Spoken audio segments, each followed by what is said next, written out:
Guys, what's going on? Saul here. I got the 3-year update for you. I know it's been a little while, but trust me, there have been some changes and it's just hard for me to make videos these days because before I could just go live and post it online, but now Google has changed things for like micro channels like mine with less than 1,000 viewers. But anyways, one thing I will mention is that if you guys are interested in following me and seeing what things have been like, after this whole process, definitely follow me on Instagram. And my handle, I thought I would never say that because you always see other YouTubers and people say that, so it's kind of funny to hear that come from yourself. But Saulist, just like the name, same name as the YouTube channel. But anyways, today's topic, the 3-year update. I thought this was appropriate because the fact is, a hair transplant is a major surgery. Not only that, it actually costs a lot of money, as I'm sure some of you guys know. And I'm sure that's why more people don't get it, because it's somewhat cost prohibitive to just, you need to save up for it for most people. You can't just, have a few $1,000s laying around. So in that sense, it's like an investment, right? If you're spending, $5,000 to $10,000+ on something, typically you're gonna wanna know how things are working out a little further down the road, not just a few months or even 1 year. It's nice to hear back for, a 2, 3, or 4-year period. So that's what I'm doing today. And that's the mentality that I thought when I was thinking of this video topic. So I do have a lot of videos about the first year. If you've seen those, basically for me, the first year, it doesn't count in a sense that really you're not where you want to be. The whole first year, you're just basically recovering and you're waiting for the hair to come, and it's just a huge waiting game. And really, you're gonna need to wait a whole year. So it's not even, by the time you actually get to the 1-year point, you'll have already forgotten about, waiting for your results. They'll just be like, oh wow, my hair looks better this week or this month, magically or something. So that's how long it takes. You tend to forget about it. Now, the second year, really in my mind, that's the first year you actually have the hair. That's the first year you have the results. That's the first year you can really enjoy all the benefits of the major transplant surgery and all the sacrifice, time, money, etc. that you spent and invested in. I think we can use that word, but I don't want to overuse it. But yeah, so that first year when you fully have all the results, which is the second year, it's gonna be, I guess you could compare it to a honeymoon period. It's just like, it's a novelty. So it's the first time you're getting to experience what things are like, and with your new hair. It's the first time you get to perceive how your interactions have changed, how you have changed, because honestly, your confidence in the way you feel about yourself is going to change. So it's like it's a new thing to feel that way even about yourself. So I wouldn't underestimate it. For me, it's all positive. I don't see how having more hair could be anything but positive. I mean, at worst, it would be mildly positive. But I think anyone who is thinking about getting it and does do it, I don't think you're gonna regret it. The only thing you might regret is not going to perhaps, the ideal clinic or the #1 clinic or something. So I'm not sponsored. I'm not even gonna mention, the clinic that I went to, but I still firmly believe it is one of the best clinics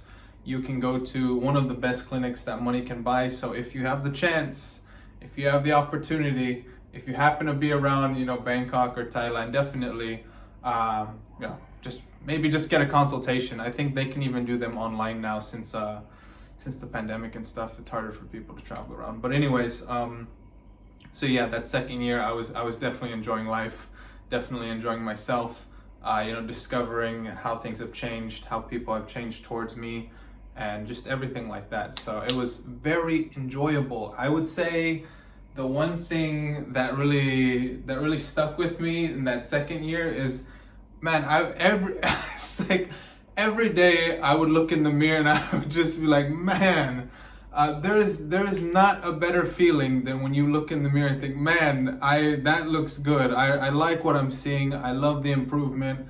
I love the progress that we've made. So any of you guys out there who have looked in the mirror and said, wow, that looks great, I know you guys can relate. It's just a wonderful feeling, and I think, or I know, for me, the hair transplant definitely helped because you can't hide the hair. You know, if you look in the mirror, okay, sure, if you have like something on a scratch on your back, or maybe something's wrong with, you know, something like your hand, I guess you could overlook it when you're looking in the mirror. But as far as like your face, your head, you cannot hide, you cannot get away from, you know, being bald if you're not satisfied with that. I put that disclaimer on there because I know some people are fine being bald, and like I mentioned before, I think some people look fine bald or even good bald. Not Asian people, not Asian guys in particular. I don't like saying that because people are like, oh, you know, there's too many politically correct people. But in my opinion, I think like I said, black guys and white guys, they can do the bald look pretty good. I haven't seen that many. Maybe you guys have. If you have, please, you know, leave a comment or let me know. Reach out to me on Instagram of bald Asian guys who look good. So I might make another video on that, just because I hate when people say that, you know, being bald doesn't matter. Of course it matters. I'm not saying it's gonna be bad, but it's not gonna make any sort of difference. You know, something that prominent on your head, on your face, surely that has to make some difference, whether it's positive or negative. It could just be depending on the person, but that's another topic for another day. So yeah, I think looking in the mirror every day was quite refreshing, being happy with what I saw and kind of growing into that. And the third year, so I just finished the third year. I got my surgery on about like March the 22nd, 3 years ago, so that'd be 2018. And so that's why it clicked in my head. I was like, oh, it's the end of March again. It's been another year. What's changed? What's new? So I think for this third year, and probably for like the next years, if you were to get one, the third, fourth, and fifth, I don't know, but I suspect they won't be that different. I think really the first year is quite, you know, distinct. So is the second year, because that's the first year you really have the hair, where you're experiencing it and living it. But then the third year, I think it'll probably, you'll steady into it. It's not going to be any drastic changes for year 4 and 5. So you enjoy this is the thing about being a person, a human. It doesn't matter if you're a guy or a girl, black or white. You will get content, you will get satisfied, you will normalize the results and the gains that you got.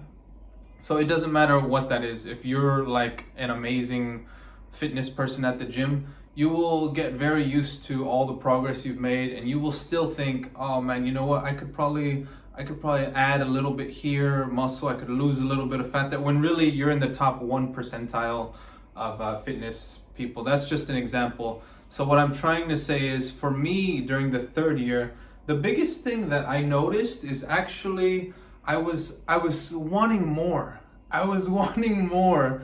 And it's always a slippery slope, right? It's always, I don't want to say dangerous, but it's just a peculiar, precarious position to be in, because I'm a minimalist, but on top of that, I try to be happy with the things that I have. I don't always want to be, you know, discontent and searching for more. I'm definitely not the keeping up with the Joneses type, because you guys know my lifestyle is very simple. You know, I'm not like a typical person from the US who's like very consumerist, in my opinion. And you know, just I don't even have a fridge or a car or any of that stuff. So when I was like thinking for this third year, I was like, you know what, wouldn't it be nice, when I said I wanted more, wouldn't it be nice if I could maybe patch up a little bit there, or add a little bit here, or do a little bit of that. So those thoughts passed through my mind a number of times over this past year. I'll show you guys exactly what I'm talking about. I do want to give you a look here on the hairline. Well, first you can just see the general you know, condition of the hair.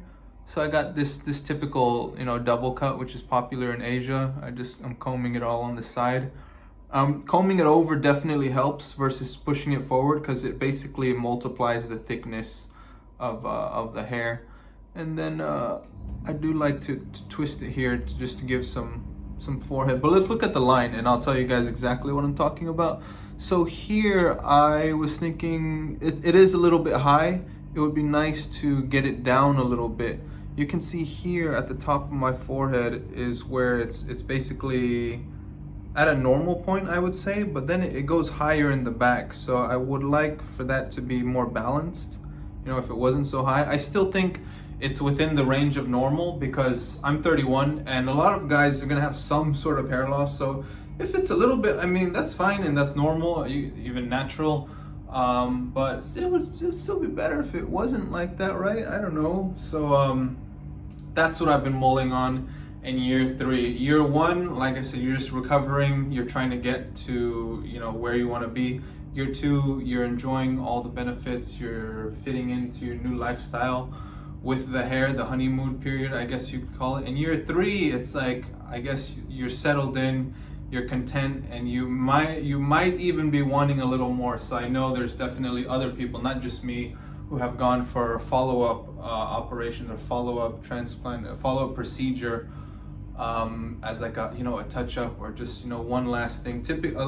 A big one is for the density, because, you know, when they're spreading your hair, it's hard for them to get, you know, all the density. Really, they just want to cover as much surface area as they can, which is probably the best approach. But yeah, guys, hey, I don't want to make this video too long. Let me know if you have any questions. Like I said, the easiest way, I know some people have been trying to get in touch with me, and I haven't been very good about, you know, the website or anything like that. I know basically the easiest way, if you want to get in touch with me, if you want to follow me and see how things have been, how my life has changed, definitely Instagram will be the best place to do that. It's the same as, you know, the channel name, Saulist. And yeah, I would be glad to get in touch with you guys there. But if you have any questions, leave a comment. I would definitely like to hear from you guys. I know it's been a while. I will try to come out with, you know, maybe a few more videos, at least more frequently. You guys know it's been difficult. It's currently right now, the beginning of April, all this pandemic stuff. I'm so tired of it. I'm so sick of it. It's been over a year already. I hope it would be gone soon. But anyways, let's talk soon, guys. Hope everyone is doing well and take care. See ya.